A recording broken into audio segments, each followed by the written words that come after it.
So getting into this game, it's clear home advantage has played a huge part in this series so far. Pretty much from the outside in game one, I was backing the Orlando Magic from the start of the series. I have them power rated as the significantly better team right now. Obviously came up short in both of those first two games.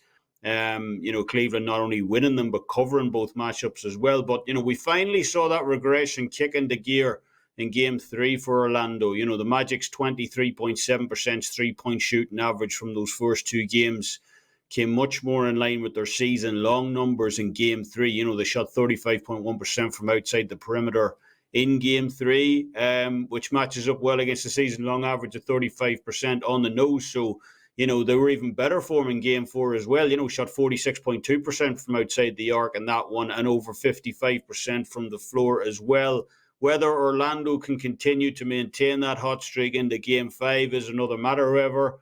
As we all know, Orlando has not been an offensive juggernaut this season by any stretch, but where the Magic really do shine is in that lockdown defense. Number one in the East in terms of opponent points allowed, number one in defensive efficiency, number one in assists per game, opponent assists per game allowed also, and the pressure they've been able to exert in opposing offenses this season, especially over those last two games against Cleveland as well. Number one in defensive rebound percentage in the East this season, number two in total steals per game as well. And that's what's allowed them to get offensive this season, transition the ball effectively up top, to rank inside the top four in the Eastern Conference this season in terms of points per paint and the points in the paint per game, I should say. So, I'm a big proponent generally of teams bouncing back from bad nights at the office. That was certainly the case for Orlando, in games 1 and 2 of this series, but I'm just not sure Cleveland qualifies in that regard. Yes, you would expect some regression, of course, for Cleveland tonight. But unlike Orlando in those first two games, it hasn't necessarily been all about the bounce of the ball for Cleveland.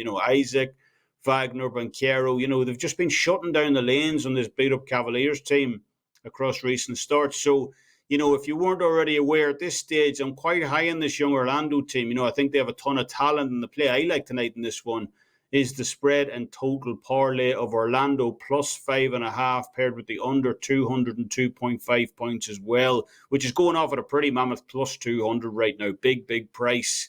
And it's simply too many points to be given Orlando in this one in my eyes as well. They'll be fired up here.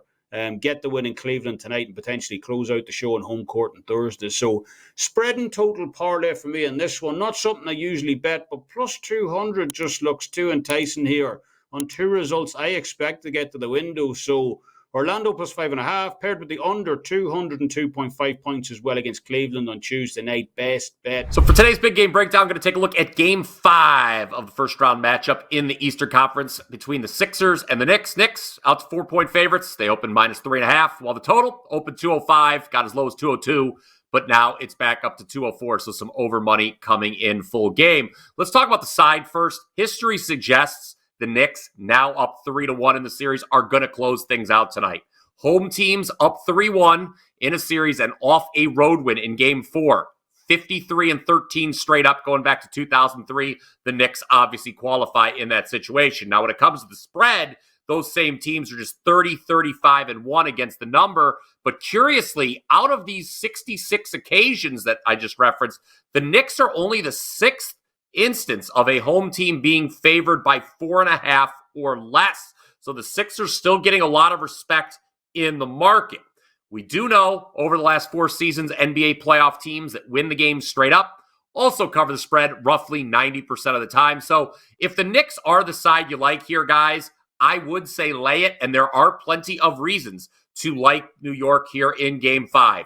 One, aside from game 3, the Sixers have not scored more than 104 against the Knicks in 8 head-to-head meetings this season. The defensive adjustment that we saw from Tom Thibodeau in Game 4 late, putting OG Anunoby on Joel Embiid, that clearly worked. 0 for 5 from the field in the fourth quarter, just 1 point. I would expect to see more of Anunoby on Embiid tonight. Third reason to like the Knicks, they are dominating the boards in this series. Now, there's really no surprise. We expected rebounding would be a big edge coming into the series for them, but I'd say it's more pronounced than even expected. 77-39 edge in second chance points through the first 4 games for New York. I think the real key, though, Jalen Brunson. He only had 46 points in the first two games at MSG on 29% shooting. But if we get anything close to the Brunson we saw in those two games in Philly, where he shot better than 50% and scored a combined 85 points, then I believe the Sixers season will end tonight and the Knicks advance. But for my best bet on the game, let's take a look at the total, specifically the first half. And I think we're looking at an under here. Consider this. Even with Brunson scoring a Knicks playoff record 46, there was only a combined total of 189 points scored in Game 4. Now, are both teams going to shoot as poorly as what we saw Sunday? Unlikely. But consider this. In the first half in this series, we have seen 104 or fewer points scored in 3 of the 4 games. Again, Game 3, the aberration. Considering the total for the last game closed 209, I'm not really in a rush to bet the full game under for tonight at this current number.